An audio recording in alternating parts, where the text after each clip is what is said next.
Tugas seorang manajer adalah kita selalu memindahkan atau membalikan lagi posisi botol garam ke tengah. Kesalahan para mitra adalah dia cuma punya uang tapi nggak mau ngurus. Pembisnis itu adalah tugasnya connecting the dots. Baca buku.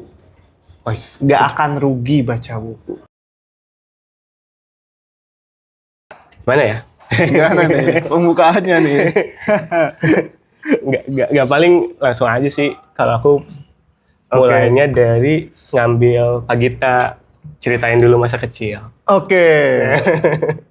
Boleh diceritain dulu soal masa kecil gimana sampai mungkin ngambil jurusan apa dan kenapa gitu. Ngambil jurusan itu. Jadi ceritanya itu zaman dulu saya itu tinggal di Bumi Asri. Bumi Asri Gempol. Di Bumi Asri, bukan. Bumi Asri ini Mekarahayu, belakang Permai. Margahayu Permai di Kabupaten Bandung. Nah, di sana itu dari kecil sampai akhirnya beranjak mungkin SMP ya. Nah, tapi uniknya itu nggak unik ya. Sebenarnya banyak juga orang yang kayak saya diurusnya sama nenek. Karena orang tua sibuk kerja. Jadi orang tua itu paling ketemu sayanya pulang kerja. Tapi karena saya diurusnya sama nenek, jadi kayak didikan generasi sebelum ayah saya gitu. Iya, mirip, jadi didikannya sama ayah mungkin mirip-mirip gitu. Jadi kayak disiplinnya udah itu misalnya ngaji tiap maghrib. Sampai akhirnya saya bisa ngaji gara-gara nenek. Diajarin sama nenek. Di rumah. Udah itu mungkin dilesin juga. Tapi ya kurang ya, TPA kurang ngaruh lah. Tapi akhirnya dikenalin sama Ustadz. Ada namanya, dulu saya manggilnya Kak Abbas ya. Kak Abbas. Jadi di sana lah, di As-Sakinah dulu. Saya ngaji di sana juga. Dan sampai akhirnya saya jadi tukang ngaji di keluarga. Yang paling rajin. Bukan yang paling rajin. Jadi kalau ada acara keluarga, yang disuruh ngajinya tuh saya. Gitu. Apakah suara saya bagus? Saya juga tidak tahu ya. Tapi kata orang-orang, ya mejeh lah. Ya, sampai sekarang gitu? Sampai sekarang. Oh iya. Ya. Saya juga by the way, sekarang baru nyobain TikTok kan. Dan nge-live tuh. Tiap subuh itu saya nge-live baca 1 juz di TikTok. Iya? Tiap hari? Tiap hari. Wow. Tapi baru mulai. Iya baru mulai, tapi tiap hari ya? Iya, sekarang udah ke juz ke-4, besok ke juz yang ke-5. Berarti jalan 4 hari? Jalan 4 hari. Karena saya juga baru banget main TikToknya. Oke. TikToknya apa? TikToknya Naufal_Al-Fauzi. Oh ya, aku belum nge-mention nama. Nama lengkap tuh kan M. Naufal. M-nya tuh apa Muhammad? M-nya tuh Muhammad. Muhammad spellingnya gimana? Muhamad. Oh ya, standar gak ada double, gak ada Nah, nggak ada double-nya. Nah, tapi rata-rata Muhammad tuh M yang di tengahnya tuh kan 2. Saya tuh 1. Nah, itu gitu. Makanya. Iya, saya juga nggak ngerti kenapa gitu 1, tapi ya pemberian orang tua. Tapi maksudnya sama. Ya, referensinya sama. Jadi, ya Muhammad kayak apa kayak kan sama ya. Apa mungkin tipe dari penulis akte? Kayaknya enggak juga sih, emang orang tua kayak gitu ya. Berarti tadi sampai SMP tuh dididik sama, maksudnya gede sama nenek. Apa sampai SMA malah? Saya itu sampai SMP. Sampai SMP kelas 8. Kelas 9-nya itu saya pindah. Kan saya tuh SD-nya tuh ada 2. Pertama di Gentra Masekdas. Bagi orang kabupaten apalagi orang PKI ya. Tahu lah Gentra. Udah itu saya pindah ke Babakan Ciparai. Kenapa saya pindah? Soalnya orang tua bilang ini daerahnya lebih kota. Jadi masuk ke SMP negeri yang di kotanya katanya lebih gampang. Jadi pindah ke sana dan akhirnya bisa masuk ke SMP 13 lewat jalur RSBI. Apa itu? Jadi dulu itu ada tes RSBI. Jadi kayak bilingual gitu. Kelas bilingual dan itu ada tesnya masuknya. Dan alhamdulillahnya masuk ke sana. 13 tuh di mana sih? Aku nggak tahu. Di Jalan Mutiara Buah Batu. Mutiara. Deket apa? Dispusip dah? Enggak, jauh kejauhan ya? itu tuh di Buah Batu satu arah, tahu nggak? Buat batu. Oh, yang Car Free Day. Yang Car Free Day. Nah, itu di sana. Yang Ada jalan masuk ke kanan, Jalan Mutiara. Bina Warga. Tahu nggak? Iya, dekat Dekat sana ya? lah. Oh iya, iya. Dekat sana. Jadi bisa tembus nanti ke Rumah Sakit Muhammadiyah. Oh iya ya, tahu. Nah, di sanalah ada jalan kecil. 13 ya. Oke. SMP 13. Nah, semenjak kelas 9, awal kelas 9 lah. Itu pindah ke Jalan Sri Wulan di Pasir Luyu. Oh iya, Pasir Luyu. Pasir Luyu. Nah, jadi itu Seri-serian tuh.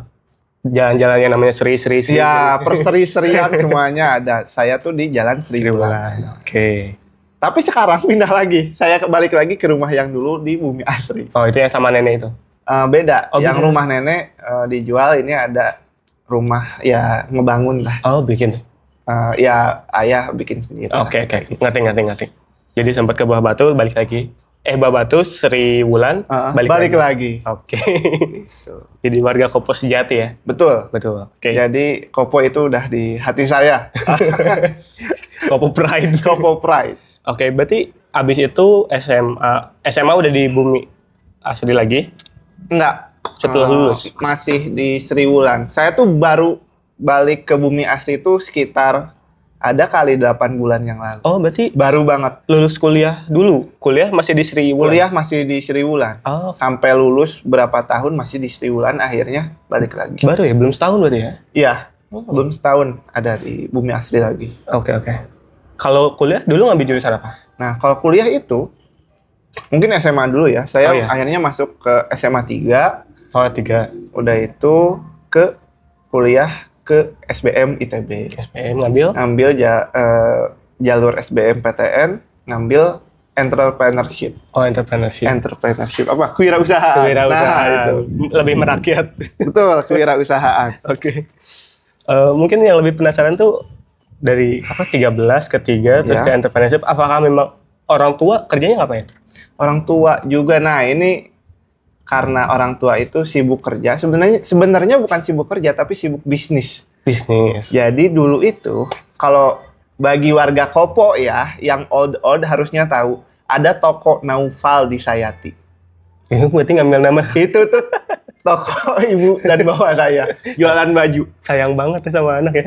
Iya, namanya tuh toko Naufal, dan waktu itu karena belum ada online ya, Rame banget. itu rame banget. Oh, toko Naufal. Jadi saking sibuknya, terus buka lagi toko. Jadi toko Naufal tuh ada beberapa, ada yang di depan, ada yang di tengah, ada yang di belakang. Tapi akhirnya ya pindah, ya tergerus oleh zaman Iya. juga ya. Akhirnya ya ke online sekarang. Oke. Kalau untuk ibu dan bapak.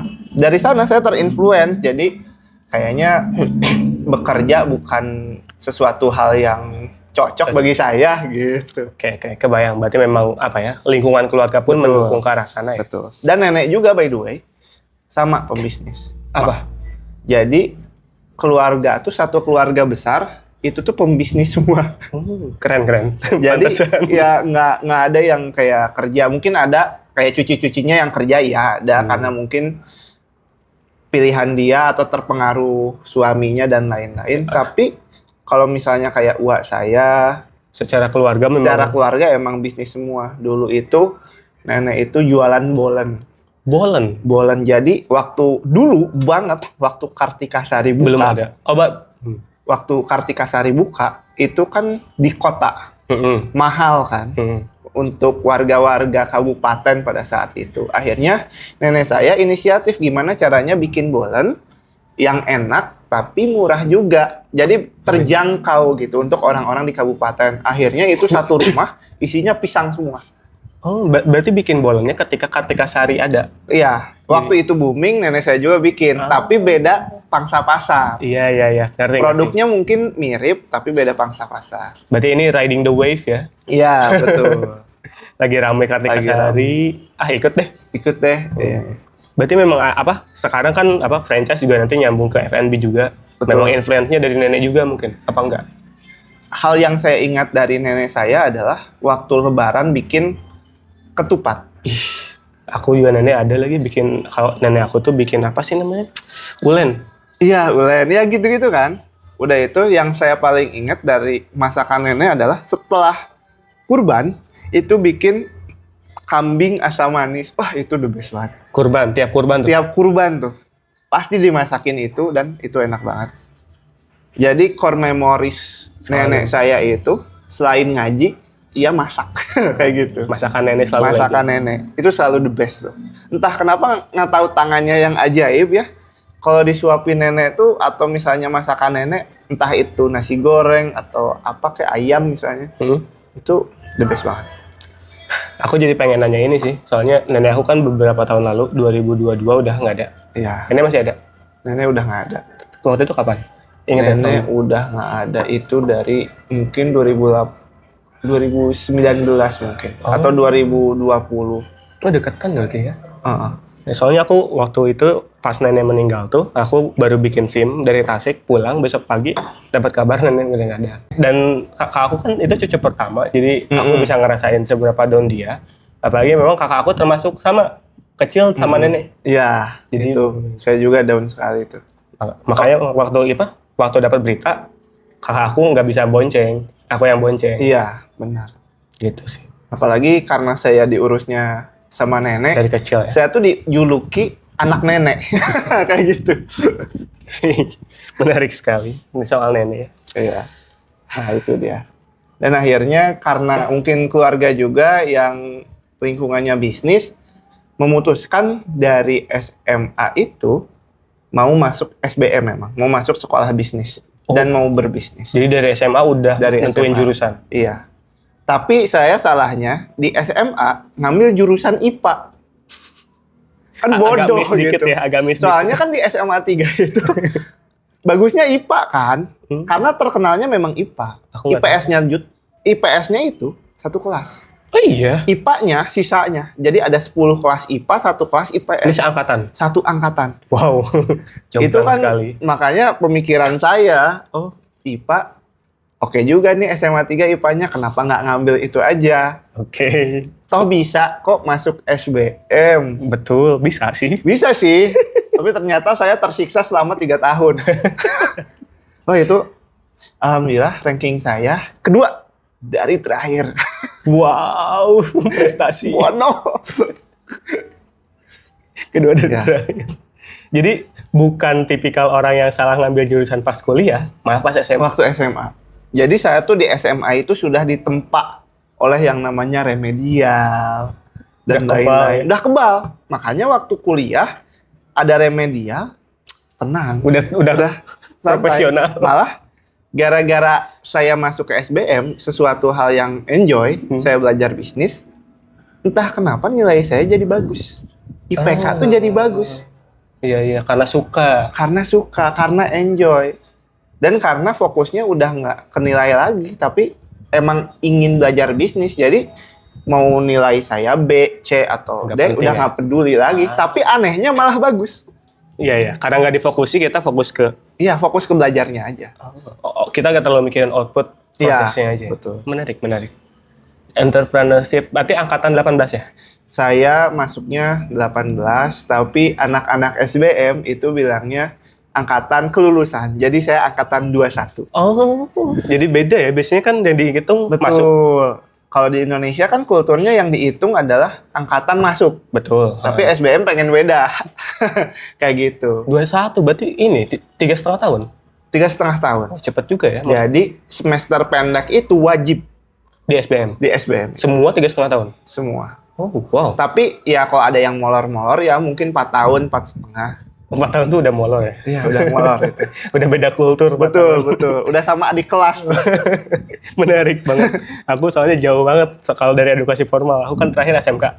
Aku baru rencana buat kuliah nanti abis nikah. Oke. Karena tuntutan mertua. Mau ngambil apa nih kira-kira? Masih nimbang-nimbang sih karena apa ya, masih tuntutan mertua jadi memang belum terlalu dikonsernin gimana. Baru mau diobrolin nanti setelah nikah aja sih. Oke. Cuman kebayangnya paling ya, jujur aku paling nggak suka itu ngabisin waktu di jalan. Heeh. Aku paling nggak suka ngabisin waktu di jalan, jadi kemungkinan pengen ngambil kuliah yang kalau bisa maksimal seminggu sekali datang. Ya kelas karyawan gitu lah ya.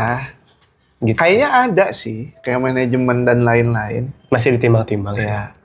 Yang ngebantu ke Usaha ya? Usaha aja. Betul. Oke, berarti tadi ya masuk 18, lulus 21. Lulus 21. Setelah 21 itu apa yang dilakukan pertama kali? Nah, ini cerita unik nih. Kenapa saya bisa kepikiran buka Mixu ya. Jadi sebenarnya di tahun 2021 itu temen udah ada yang buka Mixu. Berarti nomor berapa temen? Temen ya Lebih awal ya? lebih awal itu ya beda sebulan 2 bulan lah sama saya ininya. Jadi ada yang buka Mixu di DU. DU daerah ramah banget tuh. Iya, temen saya tuh tapi beda jurusan. Dia manajemen, saya wirus. Jadi kurang terlalu tahu update-nya kan. Dan ternyata waktu saya mau buka Mixu cari info, temen ada yang buka. Udah Jadi duluan. saya nanya dulu Oke. gitu. Ada namanya teman saya Nugi ya. Kalau Nugi nonton, halo Nugi. Halo. Nah, jadi Nugi tuh buka di DU. Saya itu terinspirasinya malah dari Ade. dari adik saya yang sekarang di SBM juga, jadi udah turun-temurun tuh bisnis semua. Oke. Adik saya itu nonton kayak iklan-iklan nggak tahu dari TikTok, nggak tahu dari YouTube. Jadi ada idol Korea itu ngiklan Mixu. Idol Korea yang kalian Mixu? Iya, Kayaknya nggak kenal tuh aku. iya. Nggak tahu lah adik saya dapat dari mana. Terus ngelihat Mixu ada di Jalan Karapitan. Jalan Karapitan, Ah. oke. Waktu adik saya sama saya ya lewat ke sana, itu ada Mixu. Itu ada idol si ini katanya, ngiklan Mixu. Oh, iya. Terus, oh iya, oke lah gitu. Angin lalu aja waktu itu. Ya oke lah, Oh. ya nggak tahu lah ya. Sampai pada akhirnya, waktu itu tuh COVID kan. COVID, divaksin lah. Oke. Divaksin, akhirnya ngapain ya udah vaksin. Ada Mixu tuh. Ke Mixu. Mampir lah ke Mixu. Ternyata enak. Mixu mana waktu itu? Waktu itu tuh Karapitan kayaknya. Karapitan, oke. Karapitan. Jadi divaksin, udah itu ke Mixu. Mixu Karapitan dan ternyata enak, nagih. Besoknya beli lagi. Di sana langsung kepikiran, kenapa kita nggak buka Mixu aja? Wow. Oke, kebayang sih, Oke. kebayang. Akhirnya, qadarullah waktu itu juga sebelum itu kakek saya itu baru meninggal. Oke. Baru meninggal dan ya dibagilah warisan, ada uang warisan. Terus saya propose lah, itu tuh kejadiannya waktu saya udah sidang tapi masih belum Sudah wisuda. nunggu ya? Jadi lagi nunggu wisuda. Saya bilang ke bapak, ke ayah ya mau nggak ini uang warisan mending dijadiin usaha daripada dibeliin apa. Oke, daripada habis. Daripada habis mending Diproduktifin dijadiin usaha aja. Ini ada usaha Mixu. Oke, kan kamu sekolah bisnis, bikin dulu Proposal. bisnis plan-nya. Oke. Proposal bisnisnya gimana? Saya bikin aja. Oke, pitching ke orang tua nih. Pitching ke orang tua lah, gini. Akhirnya oke. Dan ternyata ya uang uang warisan itu nggak cukup, jadi harus ditambahin lagi. Nggak cukup ya? Oke. Sampai akhirnya ya buka dan booming Mixu itu. Iya Booming sih, banget. Rame banget itu. Rame semua banget. Saya itu toko nomor ke-65. Sekarang Mixu udah ada 2000 lebih di Indonesia. Jadi salah satu toko yang awal-awal lah, di bawah 100 lah. Iya. Jadi tahu Mixu dari bangkitnya gimana sampai ya sekarang saking banyaknya itu gimana. Oke, menarik. Gitu ceritanya kalau bukan Mixu ya. Berarti abis, bahkan belum ya? Berarti tadi kondisinya udah beres sidang, Iya. jalan-jalan, ketemu Mixu gitu. Vaksin. Jalan-jalan ketemu Mixu, udah itu dilupain vaksin. Nyoba. Mixu, Enak. enak gitu. Oke, menarik. Gara-gara Ade, jadi pertama kali dengar Mixu dari Ade. Dari Ade. Dan nunjukin, oh ini ada nih. Iya, kebayang sih. Iya. Jadi misalkan aku nonton film gitu, atau tiba-tiba iklan, idola dia. Iya. Terus tiba-tiba jalan-jalan, loh kok ada gitu? Iya, tuh. Menarik. Dari sana. Ini tuh mirip sama kalau di investing tuh kayak cara yang dipakai sama Peter Lynch. Gimana tuh? Peter Lynch tuh kalau aku gak salah ingat, ini mah kasusnya dari istrinya sih. Istrinya itu gak tahu kultur di luar gimana, intinya tiba-tiba satu hari cerita kalau ada stocking yang semua perempuan suka. Tiba-tiba ada Ya. satu produk stocking di supermarket Mm. yang itu notabene gampang diakses. Ya. Kata istrinya, ini tuh sangat disukai para perempuan. Dari saat itu langsung Peterling lihat laporan keuangannya dan lain-lain. Karena ada fondasi itu, dia lihat ke jalanan, prospeknya bagus. Iya. Akhirnya dia chip in di situ. Dan nggak tahu nggak dapat berapa di situ, lupa. Pokoknya salah satu investment yang bagus. Itu gara-gara lihat ke grassroots sih intinya. Iya. Soalnya Iya. dia kan nyoba langsung tuh. Nyoba langsung. Terus potensinya ngelihat murah kan. Berapa sih waktu itu buka? Waktu itu Ini bukan toko 100 ya? bukan harga ininya tapi harga produknya yang murah. Oh iya benar. Ngebuka tokonya mah ya lumayan juga. Lumayan. Berapa sih kalau buka toko ya kan kalau Mixu sekitar produknya dari 8.000 ya? Dari 8.000 sampai 24.000 yang paling mahal. Itu yang paling mahal. Emang enak sih. Aku juga suka pas Iya. booming-boomingnya tuh. Iya, sekarang udah macem-macem banget. Dan by the way, Mixu mau buka ini nih, bukan buka ya, mau ngadain produk kopi Oh kayak latte dan lain. Oh iya. Iya. Oh, mau ini ya jadi kompetitor juga ya? Iya, Dari coffee shop. betul. Tapi nggak tahu ya. Nah, kita lihat aja nih Penetrasinya apakah gimana ya? good atau tidak. Oke. Kalau waktu itu berapa sih? Maksudnya mekanismenya gimana sih untuk bisa buka franchise gitu? Mekanismenya sebenarnya semudah kita datang ke pusatnya. Jadi ke pusat franchise-nya, kita ajukan tempatnya. Jadi kita tuh harus punya pilihan tempat dulu. Oh, jadi kita modalnya adalah nyari tempat. Nyari tempat dulu. Oke. Udah itu mampu nggak modalnya? Oke. Oke, jadi dilihat ini kalau misalnya toko segini, kira-kira modalnya segini, kita finansialnya kuat nggak? Oke. Dan akhirnya kalau misalnya udah dilihat semuanya dokumen-dokumennya, tempatnya ada yang bagus, ada yang udah oke gitu ya. Setelah di survei sama tim survei mereka, akhirnya di ACC. Oh, jadi Tapi gitu ya? iya, tapi sekarang itu sangat sulit karena udah ada di mana-mana Iya sih, bener sih. gitu. Oke, kembali. Jadi tapi bisa diterapkan ke franchise yang lain sebenarnya. Metodenya gitu ya? Iya, rata-rata gitu di survei dulu, oke nggak tempatnya, baru di ACC. Oke, berarti gampang ya sebenarnya kalau Sebenarnya emang punya gampang. tempat bagus prospek Iya. gitu ya? Sama moneter. Betul, betul. Tapi ya itu masalahnya adalah tempat bagus juga sewanya lumayan. Itu masalah utamanya. Jadi harus kuat modal. Soalnya katanya kan place itu menentukan ranking kita berjualan bagus atau enggak ini. Ini konteksnya FMD ya? Konteksnya F&B, soalnya place itu sangat ngaruh. Betul sih. Sangat ngaruh sekali. Ada sesuatu produk ya, brand ya, yang di kota itu rame, dibawa ke kabupaten itu udah nggak rame. Soalnya apa? Beda pangsa pasarnya. Ada behavior juga ya? Behaviornya beda. Udah itu kekuatan pembelian duitnya juga Betul. kan beda. Jadi ya harus tepat lah pemilihan place-nya. Ya balik lagi ke 4P lah. Produk, place, apalagi Ya. sih? Produk, udah itu price, Oh, price dulu ya? udah itu place, Ah. baru promotion. Oh, promotion. 4P.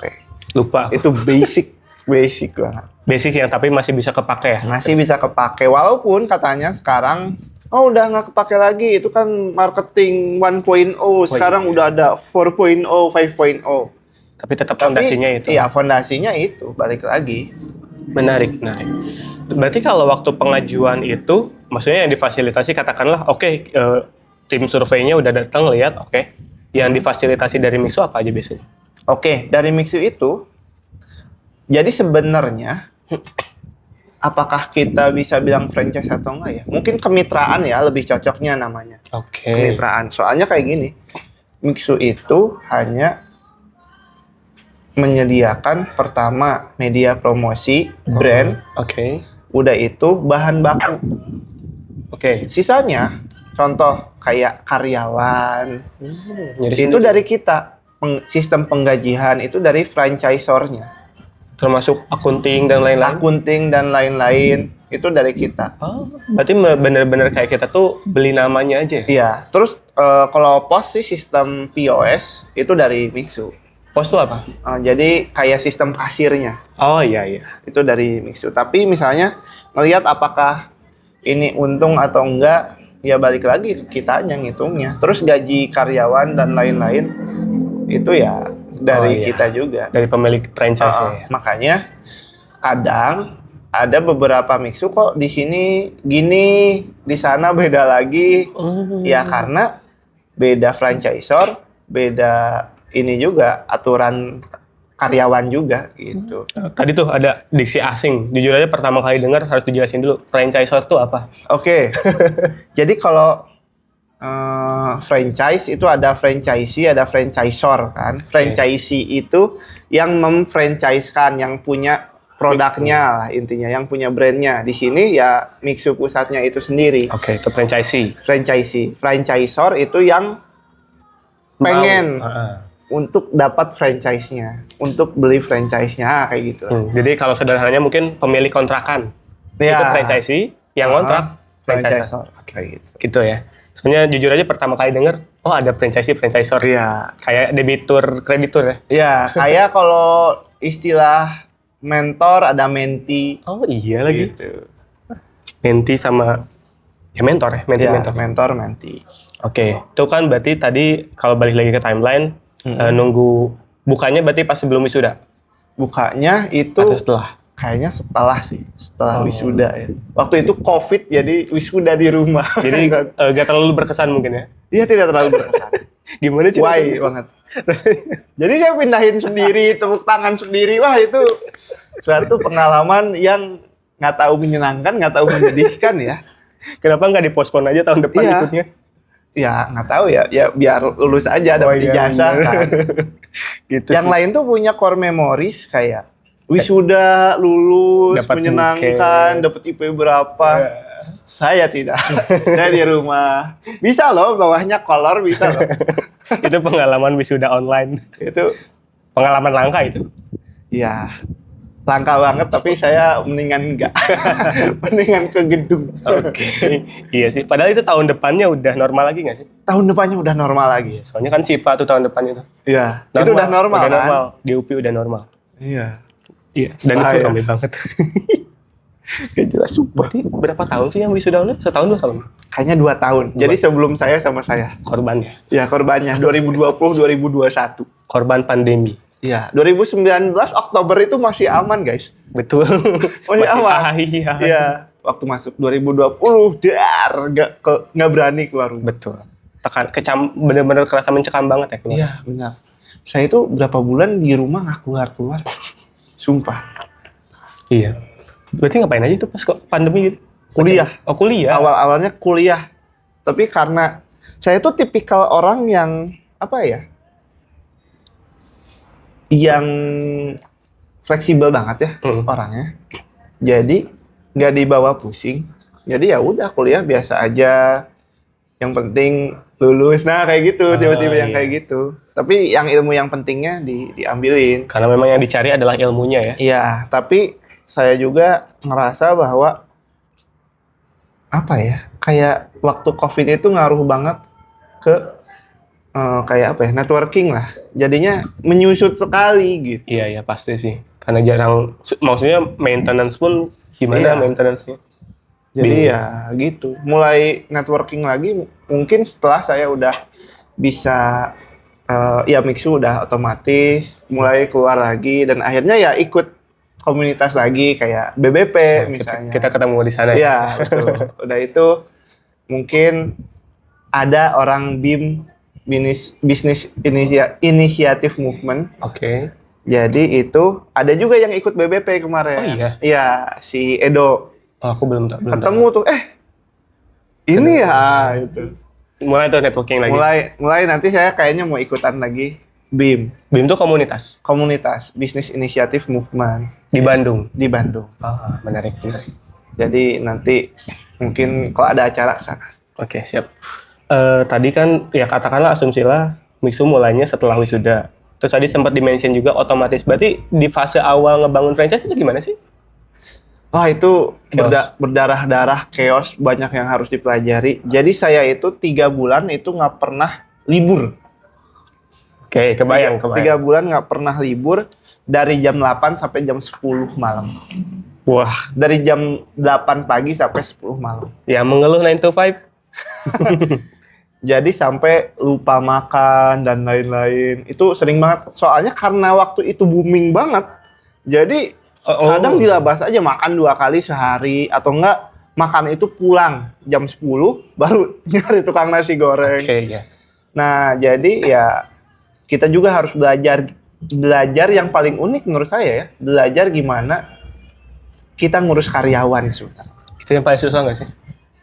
Enggak juga. Itu yang tricky lah ya. Tricky. Tapi akhirnya saya belajar.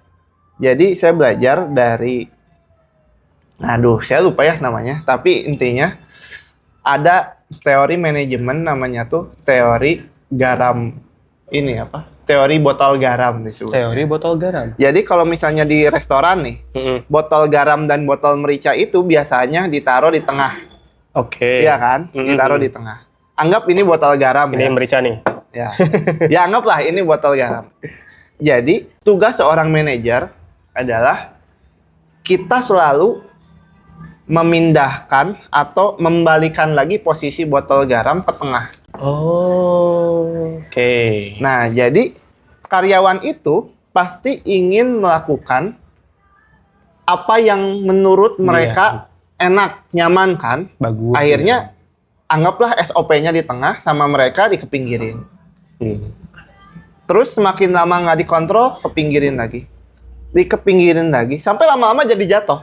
Oke, kebayang. Tugas kita sebagai manajer adalah tidak memaki-maki orang, ya karyawan kita yang meminggirkan botol garam ini, karena emang nature-nya udah seperti itu. Tugas kita adalah membalikan lagi ini ke tengah. Bukan kita marah, bukan kita apa. Dan ya itu. Itu udah ke teknis ya? Ya, dan pasti ke pinggir lagi. Makanya ada manajer atau misalnya business owner yang marah-marah terus. Kenapa sih karyawan sekali, 2 kali, 3 kali udah dikasih tahu tetap aja kayak gitu? Karena emang nature-nya kayak gitu. Dan emang tugas kita ketika mereka menyimpang, kita balikin lagi ke tengah. Itu tugas kita sebagai manajer, balikin lagi ke tengah, balikin lagi ke tengah. Iya. Itu jadi teori botol garam. Menarik. Baru denger, tapi kebayang banget itu kan, maksudnya itu kan basicnya ciri manusia pengen berinovasi. Iya.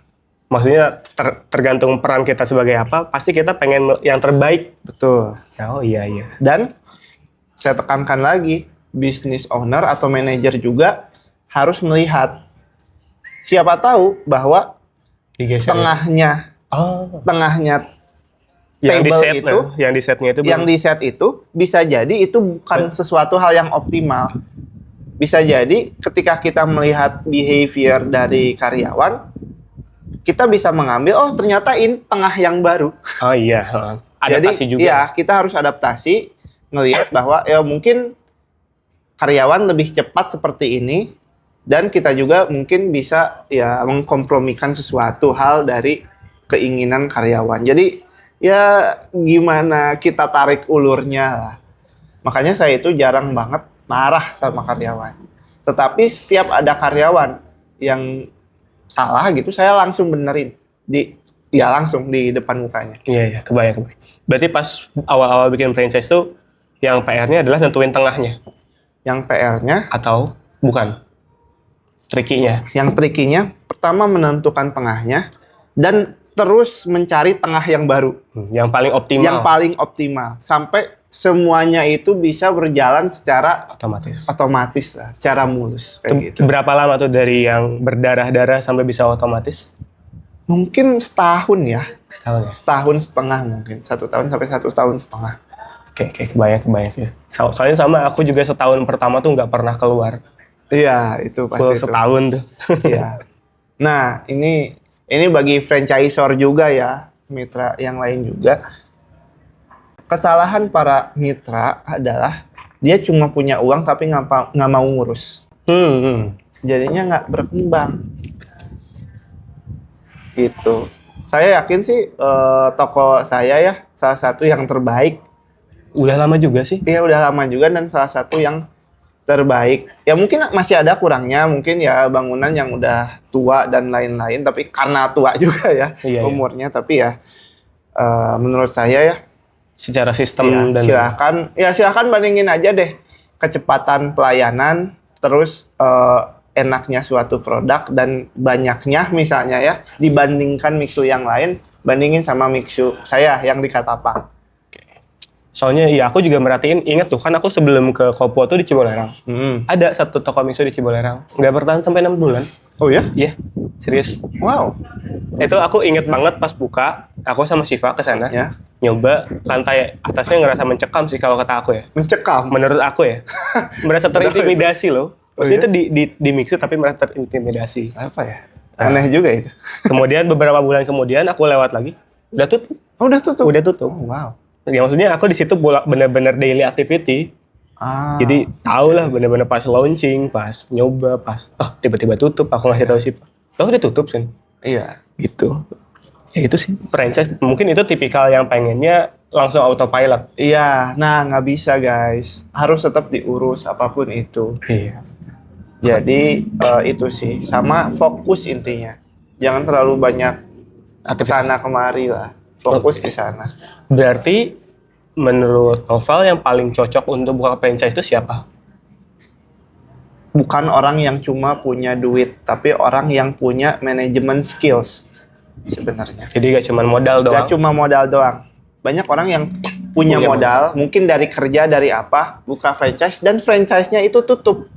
Gara-gara nggak punya manajemen skill. Makanya bagi orang-orang yang ingin membuka franchise, dia kalau misalnya belum punya manajemen skill, mending belajar dulu deh sebelum buka itu.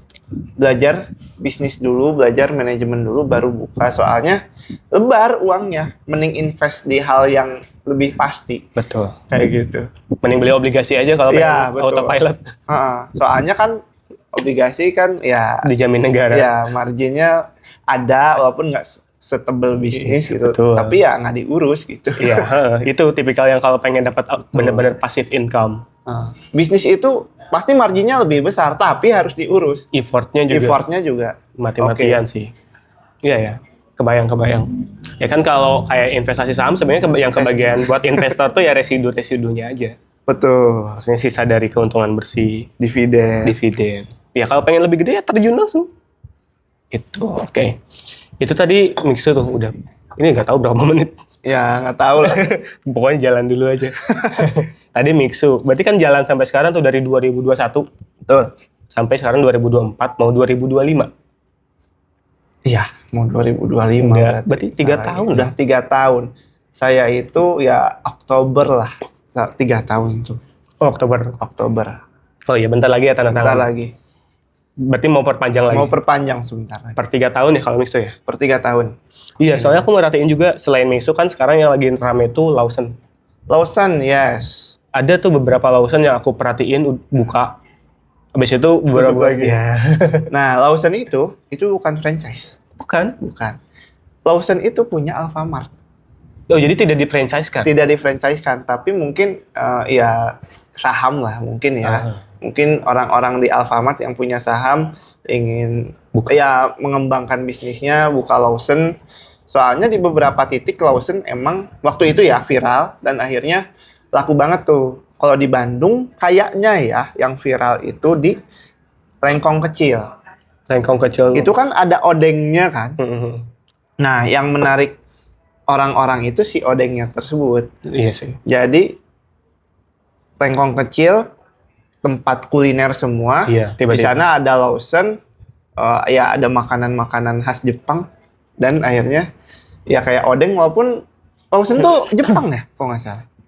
Ada atau Korea? Mirip-mirip kayaknya. Aku nggak tahu ngebedainnya sih. Tapi kalau Raboki Tteokbokki apa? Korea. Soalnya ada Raboki Tteokbokki. Iya, intinya dia menyesuaikan dan akhirnya punya ya odeng itu, odeng dan fish cake yang lain-lainnya. Iya. Kebayang sih.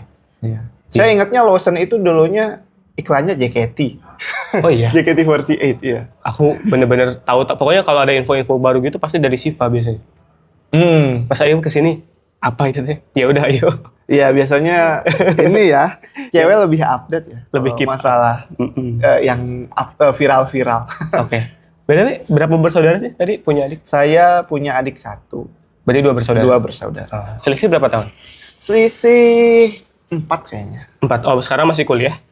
Sekarang kuliah di SBM. Terakhir ya? Semester akhir? Enggak, semester 3. Oh, semester 3. Berarti bukan 4 tahun, sorry. 5 kayaknya, 5 tahun deh. Oh, sama aku kayak kakak ya? Aku ke Iya. kakak 5 tahun. Iya, 5 tahun kayaknya. Berarti 2004 ya? Heeh, Iya. 2004. Menarik. Oke, selain Mixu ada lagi nggak? Kayak misalkan di tengah jalan, sekarang udah autopilot gitu? Oke. Ada. Nah, tapi ini. Saya coba akhirnya pernah buka juga kayak ayam misalnya ya. Foto, Foto? kayak self photo studio. Tapi rugi. Nah, Ini timeline-nya kapan berarti? ini setelah Mixu. Oh, setelah otomatis nih? Iya, setelah otomatis saya coba buka dan rugi. Nah, itu ada alasannya. Pertama adalah salah tempat. Nah, itu Krusial banget ya? krusial banget. Bagi makanan, Service. F&B, itu tuh tempat itu nomor 1. Tadi ayam sama foto, self foto ya? Iya. Saya bukannya di kabupaten dan daya belinya nggak masuk. Nah, sekarang akhir-akhirnya berpikir lagi bahwa gimana buka sesuatu hal yang resikonya minim, tetapi ya cuannya besar. Ya. Balik lagi, ya sekarang lagi merambah ke dunia online malah.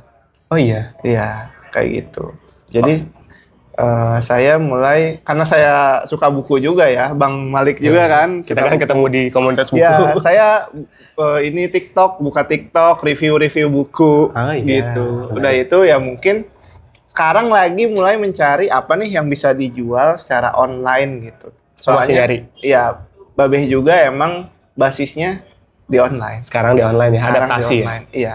Dari dulu sebenarnya Babeh. Oh, iya? Iya, basisnya di online. Akhirnya ya udah lah di Kenapa? online kayak gitu sekarang. Iya. Tapi masih nyari ya? Iya, masih nyari. Tapi saya juga punya toko gelato di Jalan Gelap Nyawang di belakang Masjid Salman ITB. Gelato. Iya, Bang. namanya Toko Es Jaya, The Jaja. tulisannya. Jaja. Oh, spelling lama tuh. Spelling lama, soalnya emang ngambil konsepnya itu. Dari kapan itu? Itu mungkin ada 6 bulan, Oh, baru 6 bulan. baru 6 bulan. Belakang Salman. Di belakang Salman. Ya, kita juga lagi usaha untuk meningkatkan lagi lah penjualan. Berarti dekat itu tadi Adit itu. Iya, Oh iya. dekat Sebelah banget. mananya sih? Depan MBA ITB. MBA ITB. Ntar deh aku coba cari habis BBM. Iya, siap. Gelato. Itu dekat dari teman film. Oh iya. Iya. Gelato ya, berarti Mixu, Gelato itu yang 6 bulan. Terus apa yang frame? Oh, frame itu jadi itu sebenarnya saya apa ya? Eksperimen. Eksperimen lah. Eksperimen dan oke, ada yang laku tapi saya ngelihatnya kayaknya nggak sustain deh. Jadi ya coba aja eksperimen dan nggak ini. Tes-tes aja lah ya. Tes aja, tes pasar. Ada yang beli tapi kayaknya effortnya tidak sebanding dengan Usahanya, ininya. hasil dan ya, hasilnya. Ya. Kan terakhir tuh tapi jujur aja waktu itu aku nyoba tuh bener-bener aku kan tidak terlalu suka manis. Iya. Itu tuh nggak overdosis manisnya, Ya. nyaman gitu. Heeh. Terus yang aku penasaran tuh kan disimpannya di Kmart. Iya. Buat orang Bandung mungkin nggak tahu Kmart, K3 Mart. K3 Mart. Aku aja baru tahu itu dibacanya Kmart. Iya. Tapi karena frame nggak dilanjut itu juga udah Oh, iya. nggak dilanjut di K3 Mart-nya. Tapi aku penasaran tuh mekanismenya, maksudnya bisa sampai nyimpan produk kita di Kmart tuh Oke. gimana sih? Jadi itu kan konsinyasi ya. Maksudnya gimana konsinyasi? Konsinyasi itu jadi kita bagi hasil intinya. Oh. Jadi kita naro nitip, nanti itu kalau ada yang nggak kejual kita Ambil lagi. ambil lagi. Dan kalau misalnya contoh harganya 20.000, potongan buat tokonya ada berapa, nah itu konsinyasi. Jadi titip jual bahasa Indonesianya. Berarti kayak mekanisme warung lama aja sebenarnya. Iya. Yang kayak jualan yang jualan risol titip, kalau nggak habis sorenya ambil. kerupuk. Iya kayak Oh, gitu. ya? Sebenarnya gitu. Tapi tambahannya adalah ada biaya sewa. Oh, ada biaya sewa Ada biaya sewa, tambahan satu lagi. Lumayan sih 500 per bulan. per bulan. Nah, itu yang buat saya kalau Kalau saya ya nggak mau, Nggak worth it lah ya. nggak worth it untuk lanjut lagi karena ya lumayan biaya sewanya gitu dan belum tervalidasi juga produknya. Jadi kayaknya udah Menarik. Oh, nggak berarti dulu deh. Tapi maksudnya nge-reach untuk itu tuh nge-reachnya ke siapa sih? Kayak misalnya ke Kmart gitu? Waktu itu buat sampai bisa nyimpan itu ngobrolnya ke siapa dulu gitu? Oh itu langsung ke pihak Kmartnya. Yang di sana pekerja di sana? Oh itu saya cari info dulu di ini ya sosial media, cari info di Google. Oh ternyata emang ada konsinyasinya, ada wadah untuk Sewa. sewa tempat dan memasukkan produk lokal di sana. Alfamart juga beberapa ada ya? Beberapa ada mungkin ya. Iya. Sekarang di sini ada kok kalau nggak salah yang di sini Kopo Permai. Saya ingat aku ada juga sih. Oh iya, kayaknya kayak gitu deh ininya. Ya snack mungkin gitu ya konsep-konsepnya. Iya. Konsinyasi. Oke, itu istilah-istilah baru lagi. Ya ini kenapa aku pengen bikin podcast ya pengen belajar aja. Oh gitu. Pengen belajar ya sampai pengen ngobrol. Habis ini juga aku pengen coba ngobrol sama teman SMK aku ada yang lain. Oh nice. Jadi memang sekalian networking, sekalian atau juga bingung mau ngapain. Ya udah, weh. Bikin. Iseng-iseng. Dan topiknya bisa beda, nggak harus bisnis kan. Iya. Yang menarik ini, bicarain itu, Ya nanti kita juga akan ke sini. bicarain buku dan lain-lain. Gitu. Ya. Berarti yang udah jalan sejauh ini adalah 2 atau ada lagi? Selain Yang itu masih jalan sekarang 2. Yang masih jalan. Beberapa bisnis saya udah gone ya, sudah hilang. Oke. Dan itu yang penting maksudnya. Dan itu saya belajar banyak dari sana. Iya, setuju. Aku juga. Wah itu malah saya sama ayah saya selalu bilang bahwa kalau kamu gagal di suatu bisnis, bukan kegagalan sebenarnya, tapi duit yang udah dikeluarkan ruginya itu kita anggap sebagai biaya belajar. Itu tuh malah bisa lebih berharga daripada pelajaran yang ada di kuliah. Nice, setuju. Gitu. Itu potongan TikTok tuh. Nice. Tapi setuju sih, maksudnya beberapa orang tuh takut mulai bisnis karena takut gagal. Betul. Padahal justru di situ poinnya, maksudnya pembelajarannya di situ gitu.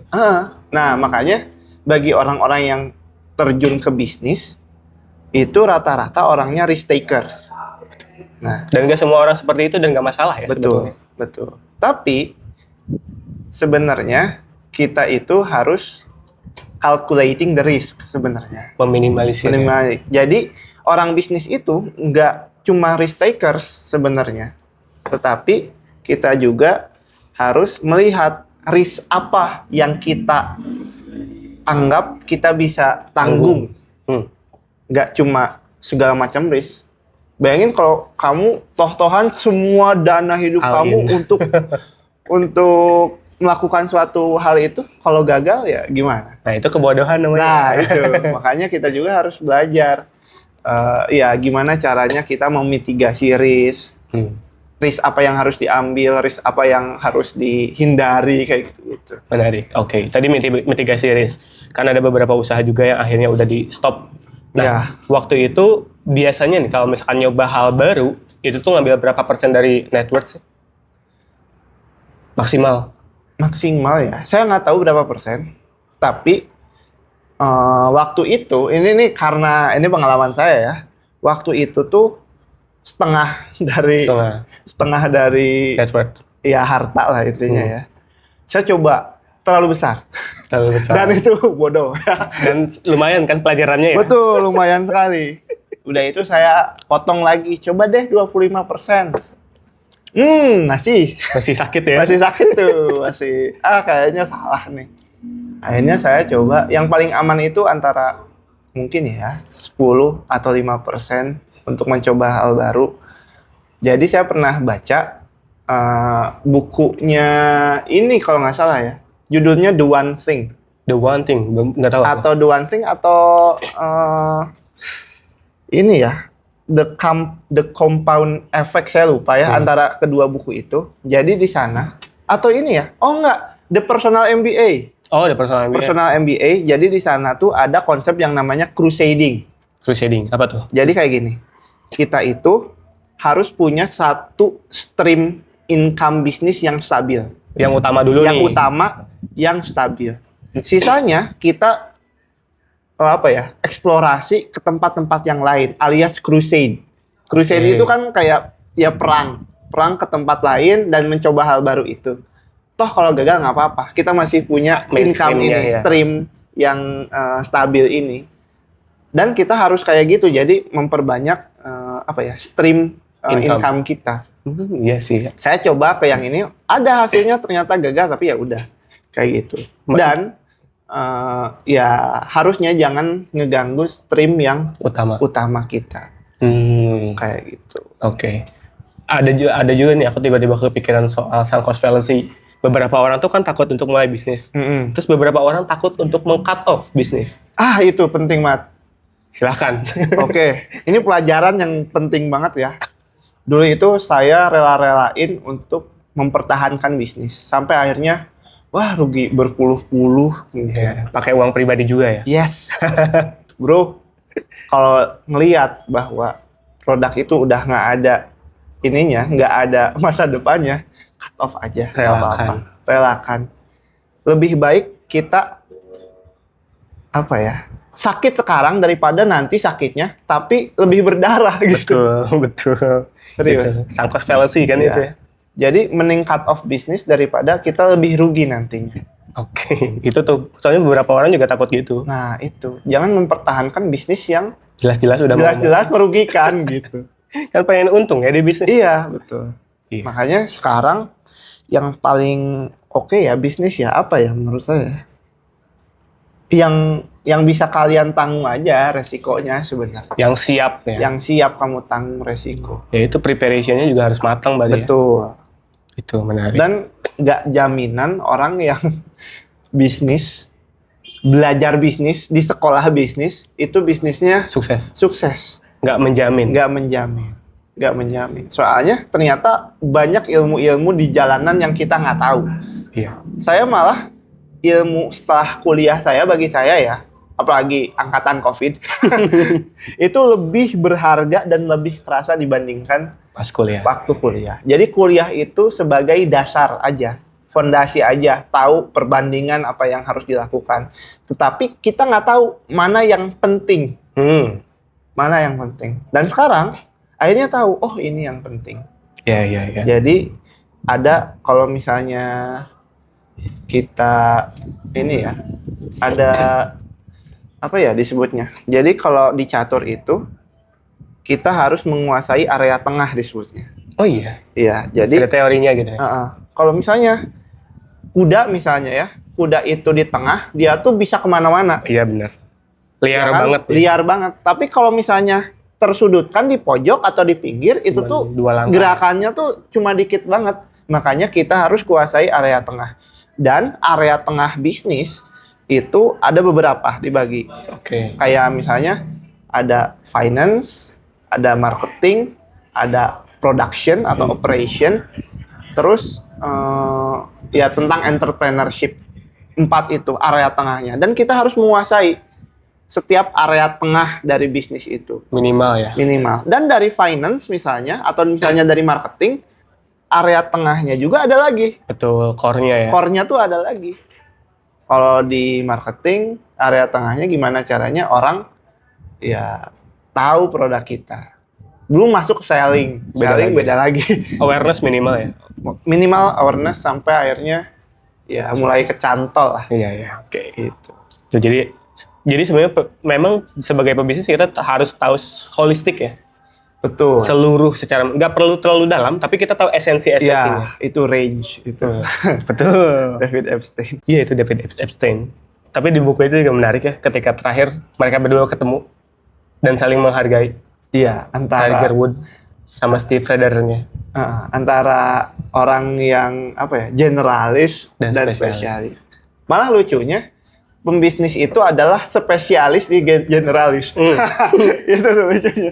Betul. Apa spesialis kamu? Generalis. Itu spesialis saya. Iya. Kayak siapa sih? Henry Ford tuh.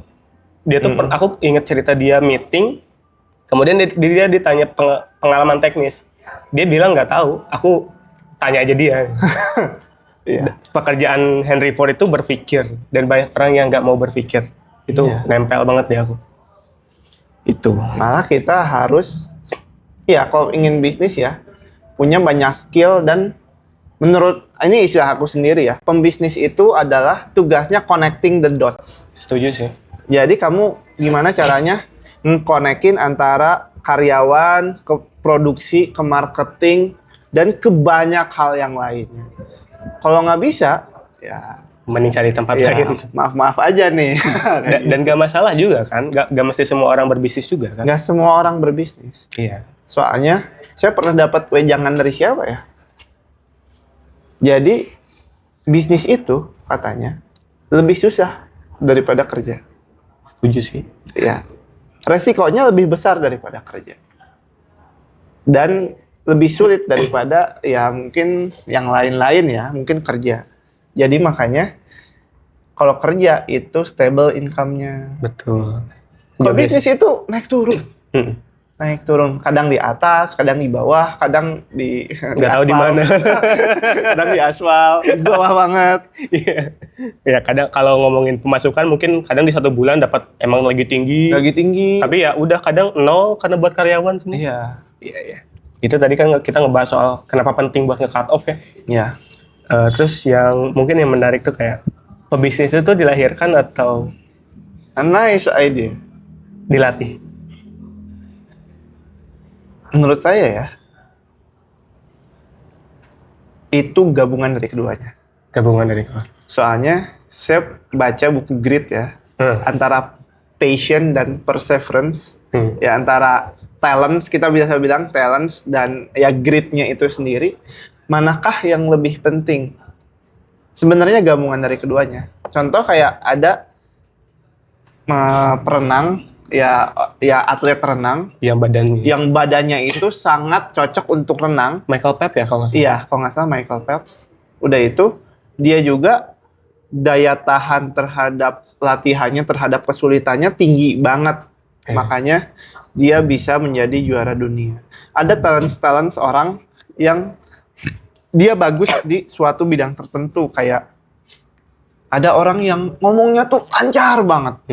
Ya kan? Dan dia bagus akhirnya jadi MC. Terus dia juga bisa bertahan di dunia entertainment. Nah, kayak gitu. Jadi gabungan antara dua itu, kalau kamu melihat keuntungan diri kamu itu apa dulu. Oke. Dan bisa dilatih. Jadi gabungan antara keduanya. Tapi kalau misalnya kamu nggak punya talents, menurut saya bisnis itu diverse banget. Ada dari orang yang extrovert sampai orang yang introvert sampai di antara itu misalnya bisa berbisnis. Oke. Jadi ya carilah bisnis yang sesuai dengan dirimu sendiri sebenarnya itu. Kalau kalian jagonya masak, ya mungkin di F&B. Kalau kalian jagonya misalnya ya mungkin ya produksi desain dan lain-lain, mungkin di bagian desain. Atau misalnya di ngatur orang, mungkin event organizer. Iya. Ya kan, atau talent management dan lain-lain kan itu. Jadi cari nih kelebihan kamu apa. Kalau saya jujur aja, saya tampil di depan umum, udah itu lebih ke production. Oke. Gitu, makanya untuk memproduksi barang itu ya lumayan lah ya, good.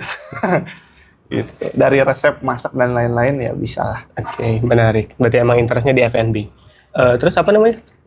Berarti tadi yang penting adalah mengenal diri sendiri dulu ya? Iya, betul. Baru tentuin gimana cara mengenal diri? Salah satunya adalah dengan eksplorasi keluar malah. Mengenal diri dengan eksplorasi keluar. Jadi, lakukanlah sesuatu hal yang nggak pernah kamu lakukan. Iya. Jadi kayak, cobain, kalau kamu nggak tahu diri kamu itu bagusnya apa, Ya, cobain coba. banyak hal. Dari sana, mana yang nempel. Mana yang jadi passion. Jadi contohnya, kayak coba deh, kalau misalnya di SMA atau di kuliah, ikut kepanitiaan. Ada yang nyantol nggak? Kalau nggak, ya udah cari workshop. Workshop apa contohnya? Mungkin banyak ya workshop sebenarnya. Banyak. Ada workshop marketing yang dari pembisnis, ada kopi mungkin ya. Mungkin juga ada hal-hal yang lain juga. Cobain ikutan workshop, cobain aktivitas baru. Mungkin extreme sport misalnya. Gak tahu. Atau Tiba-tiba suka di extreme sportnya. iya, nggak tahu kan. Tiba-tiba pengen jadi pembalap motocross misalnya ya. Saya kan nggak tahu juga. Atau misalnya ya yang drift mobil itu. Ya bisa jadi kan ke sana. Nah, tapi dari sekian banyak itu, pilih yang kamu suka. Udah itu, kamu harus punya passion di sana. Nah, pengertian passion ini menarik nih. Ya, suka salah kaprah juga ya. Suka salah kaprah tentang passion. Passion itu kata dasarnya dari Latinnya itu patio atau patio. Artinya orang yang menderita. Oke. Aneh kan passion, tapi kenapa orang yang menderita? Kayak patient, pasien. Pasien itu sama katanya dari patio ya, juga. Patio. Oh iya. Iya, itu tuh artinya ya orang yang menderita. Oh, baru tahu. Iya, itu Masuk unik kan? akal sih. Masuk akal kan? Nah, tapi kenapa passion itu yang kita anggap di dalam otak kita adalah sesuatu hal yang kita senangi? Kenapa kata asalnya, kata dasarnya gitu Menderita ya? ya? Menderita. Soalnya gini, menurut saya, kalau misalnya kamu udah punya passion di sana, asalnya kamu suka. Oke. Iya kan? Kamu suka, tapi semakin lama muncul nih, oh ini rintangannya, ini challenge-nya, ini problemnya, ini halangannya. Hingga akhirnya kamu harus rela untuk menghadapi semua itu. Makanya kamu harus suka, rela. Kayak gitu. Benar. Passion tuh itu. Kamu harus suka dulu di dalam sesuatu hal dan kamu harus rela bertahan di sana dan mengalami, menjalankan, dan meneruskan hal yang kamu sukai itu. Makanya di buku Grit, Angela Duckworth, itu tuh ada dua jenis, dua aspek orang menjadi sukses kan. Pertama itu passion dan perseverance. Passion ya suka itu tadi, dan ketahanan orang untuk menjalankan hal itu. Kayak gitu. Oke.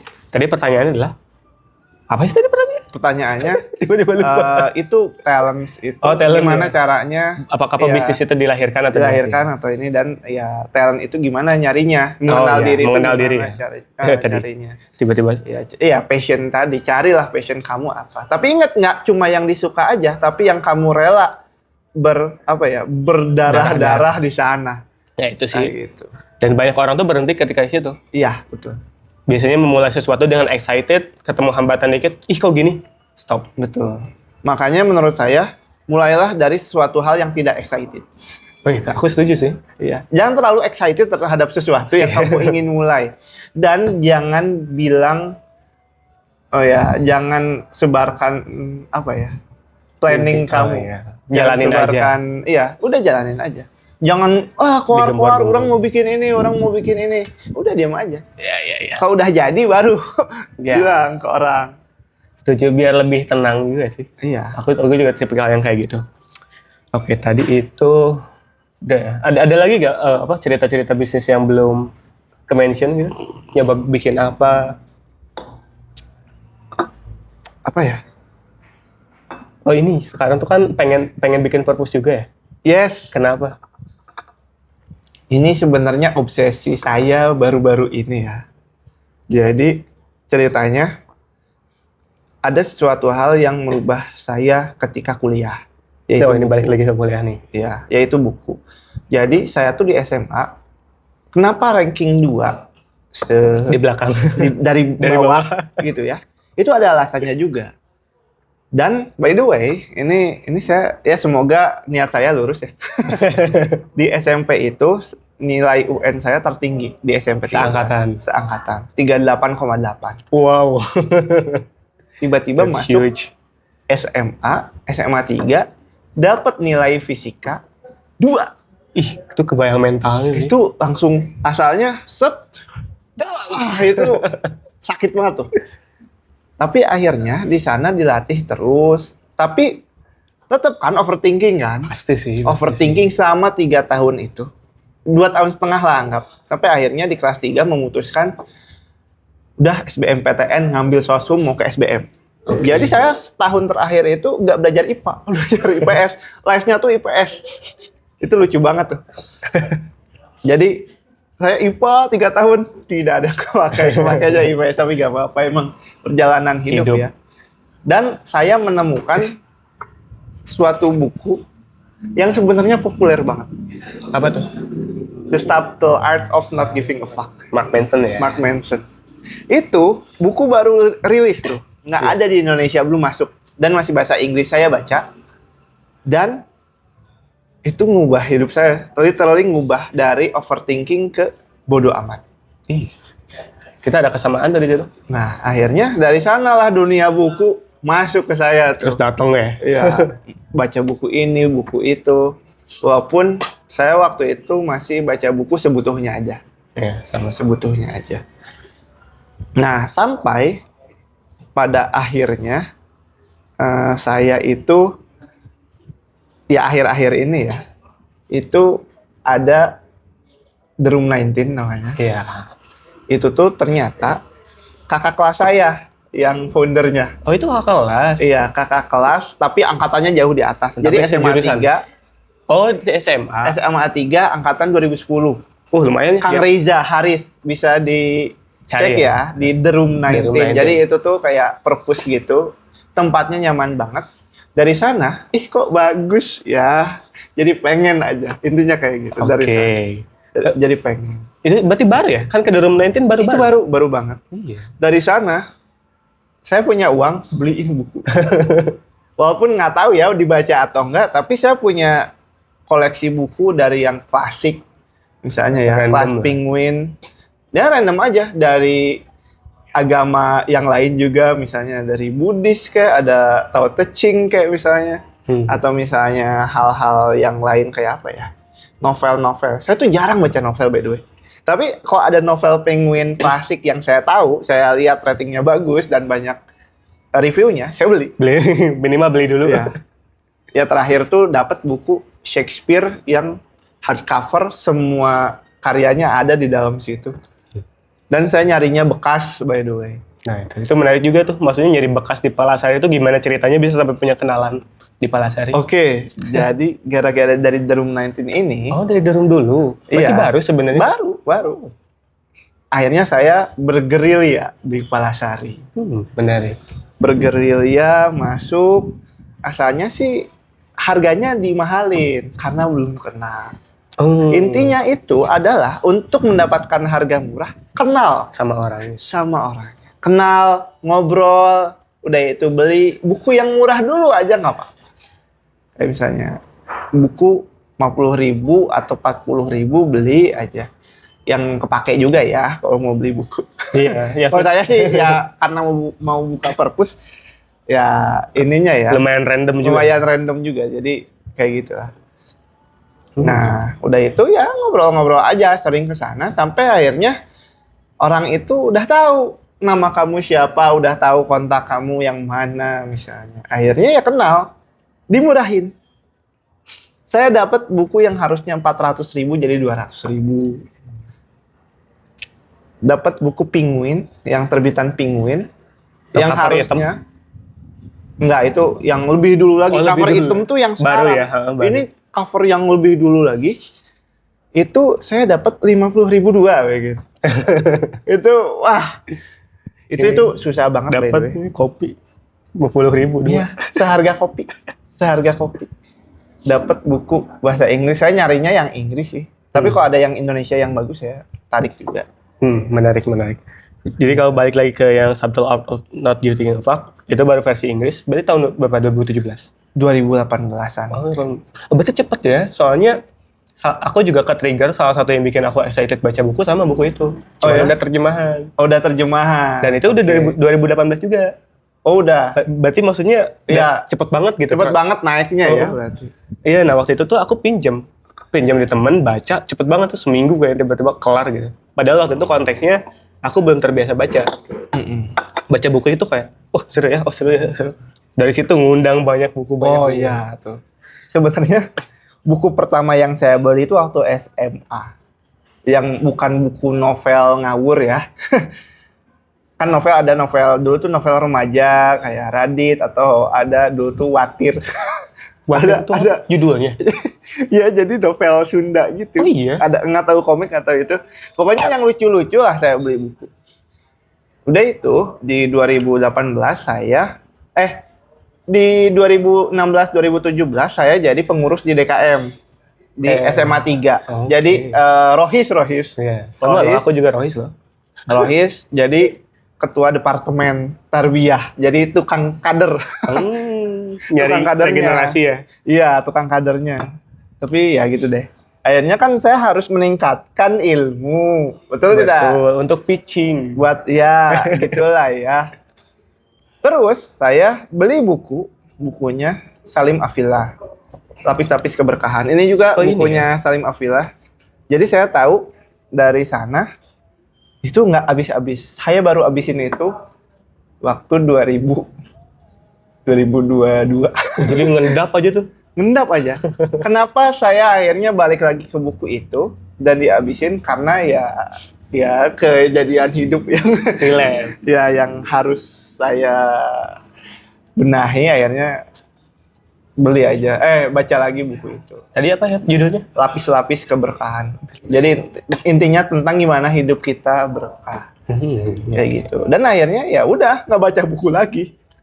Fokus aja di SMA. Sampai akhirnya mau kuliah baca buku itu, akhirnya baca deh buku-buku. Tapi mungkin tentang bisnis ya. Ininya. Karena fokusnya ke sana. Menarik. Baru tahu dunia novel tuh malah sekarang. Sama. Malah sekarang. Novel pertama inget gak apa yang dibaca? Atau yang paling berkesan deh novel? Novel pertama itu waktu kuliah, Dunia Sofi. Sama loh. Dunia Sofi, saya tahu dari teman saya, katanya itu novel tapi filsafat. Filsafat. Pengen tahu filsafatnya sebenarnya. Betul. Saya kelarin itu 3 hari. Ya, emang nilai jualnya sih di sana. Iya. Saking excited ya 3 hari. Iya, 3 hari. Waktu kuliah juga saya baca itu. Nggak belajar. Nggak belajar. Dopaminnya gitu. Iya. Aduh. Itu tuh gerbang saya ke dunia filsafat. Sampai sekarang masih dikit-dikit belajar filsafat walaupun tidak sedalam mahasiswa filsafat tentunya. Ya. Jadi ya tahulah dikit-dikit yang basic-basic lah Iya. gitu. Ya. Filsafat sepintas lalu kalau aku baca-baca dari orang lain tuh. Martin Suranjaya gitu. Iya sih menarik. Tapi berarti kita sebenarnya barengan ya. Maksudnya secara timeline 2018 tuh. Ada kemiripan. Ada kemiripan, bukunya juga beberapa yang bikin ke-trigger masuk dalam. Betul. Jadi itu ya. Jadi malah pengen bikin Purpose gara-gara terinspirasi dari The Room 19. The Room 19. Aku belum pernah ke sana sih. Tapi pengen di mix-nya tuh sama kafe gitu. Kayak Kineruku. Kayak Kineruku. Pernah kan Kineruku? Belum pernah tapi tahu konsepnya aja, tahu dari sosial medianya lah. Aku belum Jadi pernah. tempatnya cozy, bisa baca buku di sana. Tempatnya mau di itu coba. I don't know. Oh, Nggak tahu. belum tahu tapi Sekarang pengen belum ya. tahu. Ya, Sama sih. gitu. Dan alhamdulillah sudah terkumpul 3 lemari buku. 3 lemari buku. Makanya jadi pebisnis guys. Iya. Dan nanti hari Selasa itu saya mau ngambil buku dari teman saya yang punya komunitas namanya 1000 Lentera. 1000 Lentera kayaknya aku pernah denger deh. Nah itu tuh yang ngurusnya itu mau ke Jepang, beasiswa. Oke, Mau jadi kuliah, nganggur. dititipin. Asalnya mau dititipinnya ke Caruf. Oh iya. Iya, soalnya itu temennya dia. Oh kenalan juga. sama- Iya, dia tuh kan ITB, ITB. taekwondo. Nah, teman saya juga taekwondo. Oh Carut taekwondo. Taekwondo. Oh iya. Iya. Udah itu asalnya mau dititipin ke Caruf 300 buku. Nggak bisa. Ya udah ke sayain aja. Dengan senang hati. Iya. Nggak apa-apa dititipin ke saya. 300 ya? Sama lemarinya berarti? Ya enggak, lemarinya di saya. Kirain sama lemarinya nitip. Enggak. Nanti saya hari Selasa mau ngambil buku yang Selasa depan? Selasa depan. 300 tahun 300-an. beasiswa ya? Ya. S2? S2 tentang arsitek kayaknya. Sipil arsitek gitu. 300 tapi itu sama ya random bukunya ya? Saya ngambilnya nggak ada komik, nggak ada buku anak, jadi antara novel atau enggak agama dan self help ya. Ya berarti yang di take-nya komik sama buku anaknya aja. Iya itu yang nggak Nggak dulu. dimasukin, yang enggak komik, buku anak, ensiklopedi enggak di ini. Ini contoh pemanfaatan networking. Nah itu.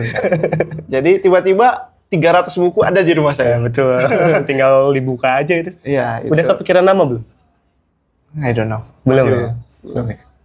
Waktu itu sebenarnya pernah mikir apa ya? Offline. Namanya librarium apa ya?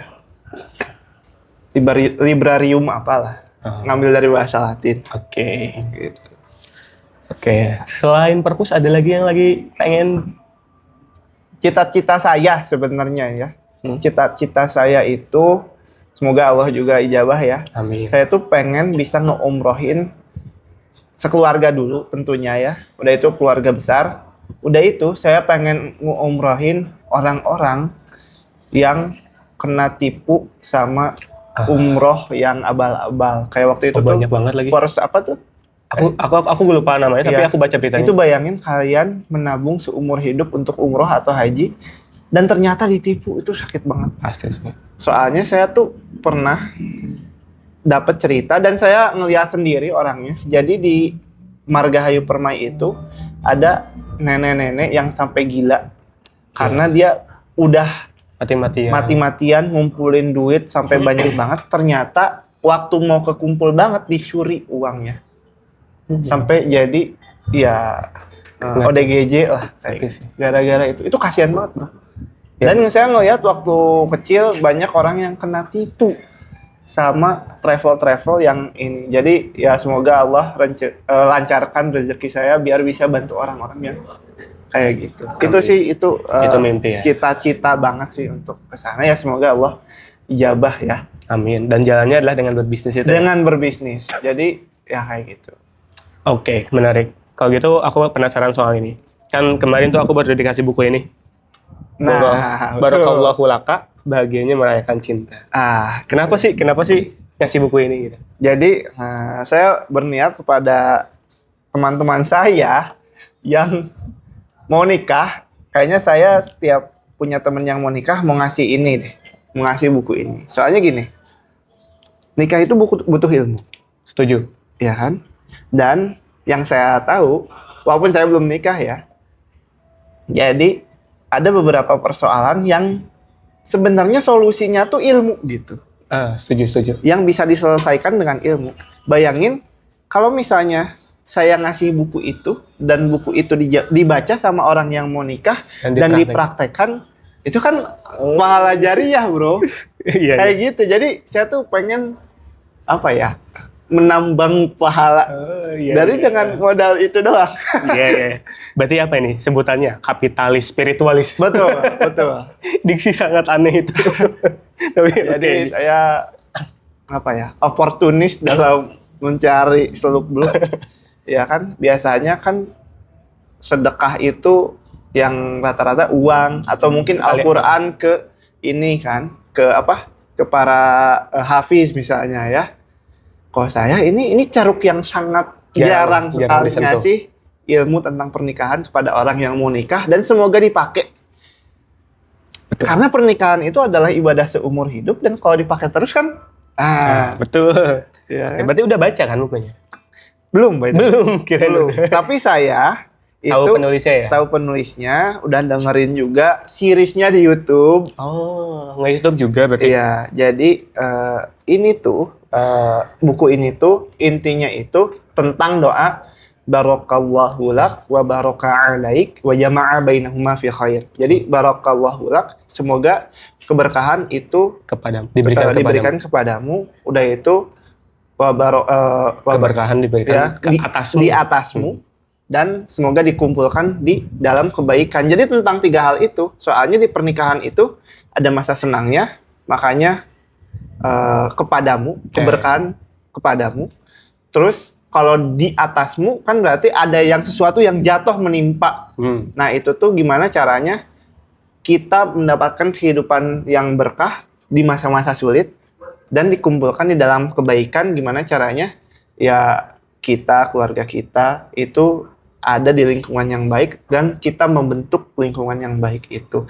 Intinya tentang 3 doa itu yang doa itu adalah doa pernikahan yang sahih ya. Yeah. Jadi kalau kalian punya teman-teman yang nikah, doain itu. Barakallahu lak wa baraka alaik wa jama'a bainahuma fi khair. Oke.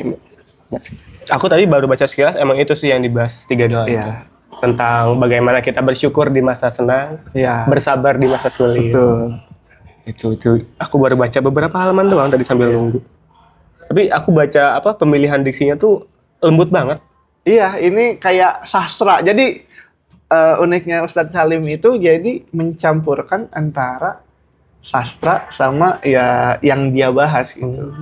Bisa dicek perkembangan perkembangan dari bukunya yang awal sampai ke sini tuh sastranya tuh semakin Halus ya. halus, semakin lihai lah. Tapi gitu. serius nih, aku jarang banget baca buku yang kayak gini, dan tadi baru baca beberapa halaman tuh kayak pemilihan diksinya beda. Beda. Kayak aku tuh kayak diusap gitu loh. Iya, kayak gitu. Ih, kok bisa gini ya kata-katanya?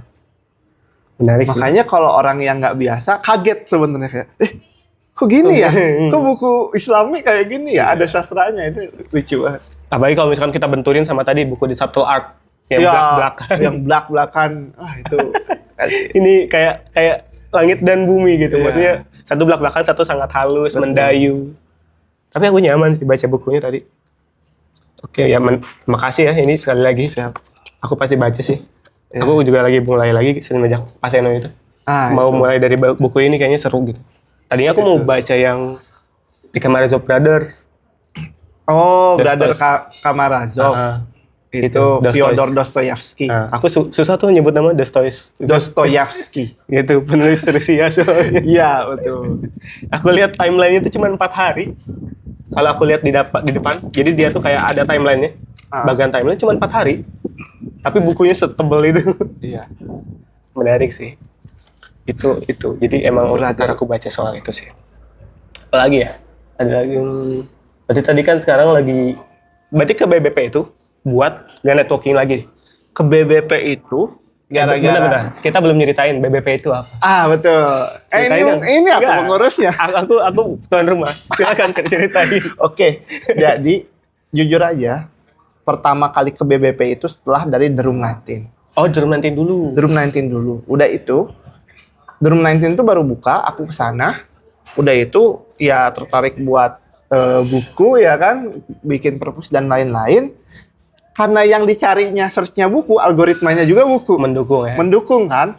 Keluarlah bukan BBP, Jakarta Book Party. Jakarta Book Party pertamanya itu ya. Udah itu akhirnya ada nggak ya di Bandung? Ada, Bandung Book Party. Jadi intinya kita setiap minggu datang ke sana, baca buku dan membahas buku di sana. Akhirnya datang aja dan datang nggak tahu siapa-siapa. Yang pertama kali aku tahu orang yang BBP adalah pertama ada Mangharu.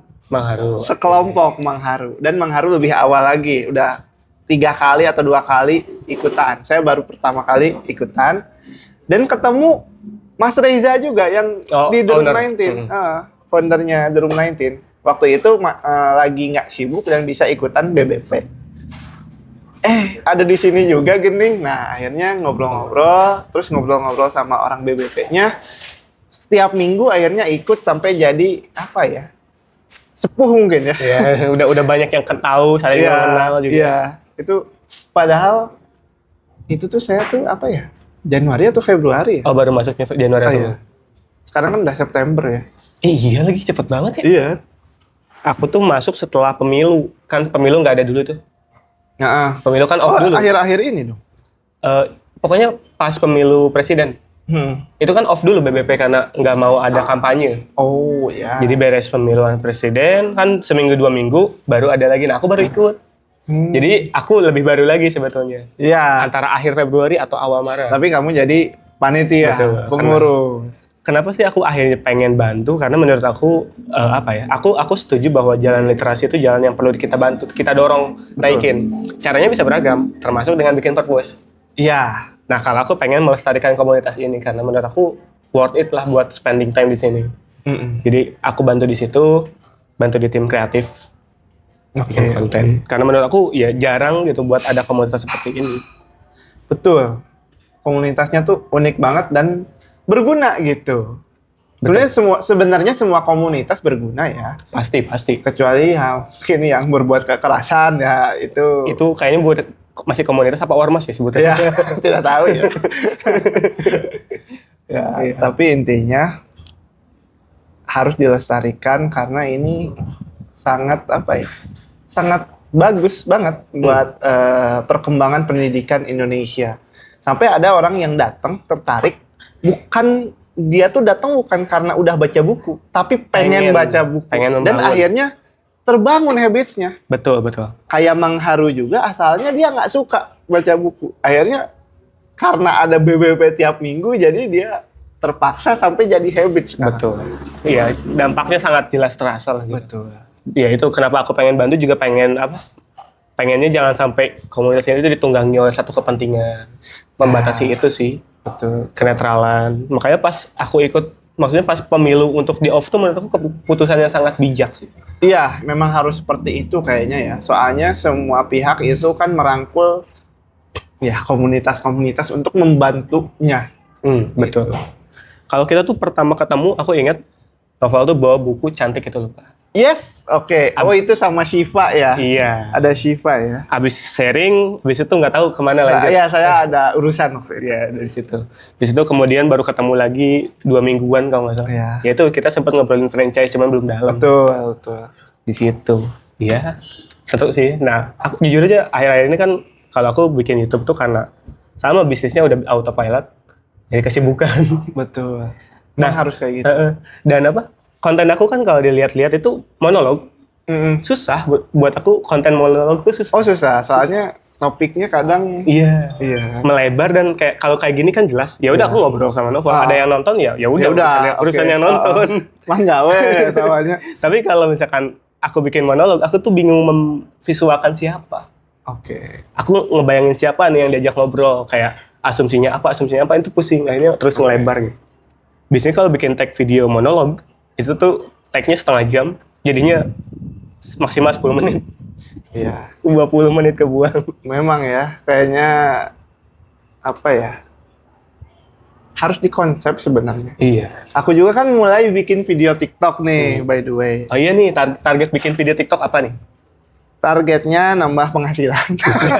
Biar bisa mengumrohkan lagi. Betul. Dan sebenarnya aku tuh coba untuk jualan di TikTok. Cobain jualan buku di TikTok. Oh, tadi ya yang online itu. Iya, coba jualan buku. Tapi aku pikir-pikir ya, kayaknya semua orang juga jualan di TikTok. Akhirnya aku pikir kayaknya lebih asyik berkarya daripada jualan di TikTok. Tapi ya kalau dua-duanya bisa ya kenapa enggak gitu. Jadi akhirnya tadi tuh aku baru bikin judul segmennya tuh namanya berteori. Jadi aku tuh berteori tentang apapun yang ya terlintas aja di pikiran. Kayak misalnya, kenapa ya sholat itu 5 waktu? Nah, terus ada lagi contohnya, rezeki itu sebenarnya materi atau sebenarnya imateri? Atau ya rasa. Jadi apakah duit atau enggak rasa? Nah kayak gitu. Atau enggak kalau di Islam ya, kan Allah, Tuhan itu tidak terlihat. Kenapa Tuhan itu tidak terlihat? Nah jadi orang saya tuh coba untuk berteori tentang hal-hal yang orang-orang mungkin kepikiran tapi akhirnya nggak nemu jawabannya gitu. Kalau saya kan ngulik ya, orangnya jadi nyari gitu. Iya, menarik. Jadi kenapa ini ada orang yang kerja keras tapi gak berhasil, misalnya kayak gitu. Ada orang yang kerjanya sedikit tapi berhasil. Jadi sebenarnya rezeki itu ada hubungannya nggak sih sama usaha? Nah kayak gitu kita bahas tuh di sana. Tapi baru satu berarti tadi namanya berteori. Oke, mungkin sebagai penutup, kalau mau nyari info konten tadi berteori bisa di mana? Bisa kalian cari di TikTok saya Naufal_Alfauzi. Oke, nanti aku masukin di editing. Siap. Nah itu. Ada Instagram? Ada @Naufal_Alfauzi juga, disatuin semuanya. Nggak ada underscore-nya ya? Nggak ada underscore. Oh ada M-nya tadi ya? Nggak ada. Oh Naufal_Alfauzi. @Naufal_Alfauzi. Oke. Ada lagi mungkin terakhir? Terakhir sih, closing statement ya. Yes. Intinya, ya kalau dari bisnis, cari passion kalian dan bertahan. Sesakit apapun, Sesakit seberdarah apapun, bertahan. Tapi kita juga harus smart ketika memang sudah waktunya Cut off. dilepaskan, cut off aja. Yes. Kayak gitu. Kalau misalnya untuk hal yang lainnya, baca buku. Nggak akan rugi baca buku. Sumpah nggak akan rugi. Dan malah beberapa hidup saya itu berubah gara-gara baca buku. Setuju, aku juga. Gitu. Oke. Ya, kelar? Oke. Oke, aku ucapin terima kasih udah mau jadi tamu pertama Siap. di podcast yang belum ada nama ini. Jadi aku coba pikirin namanya juga sih. Siap. Mungkin kapan-kapan kalau ada hal menarik lagi kita bisa ngobrol-ngobrol lagi di tempat lain mungkin karena aku juga belum Ya, tahu mau gimana. mungkin ngobrolin hal yang lain. Iya. Ngobrolin apa? Buku mungkin ya. Bahas buku mungkin. Bahas buku mungkin. Atau mungkin nanti setelah buka perpusnya Oh, nggak tahu juga ya. Saya semoga saja ya. secepatnya ya. Ya, amin lah. Gitu. Sekali lagi terima kasih. Sampai jumpa di lain waktu. Yuk.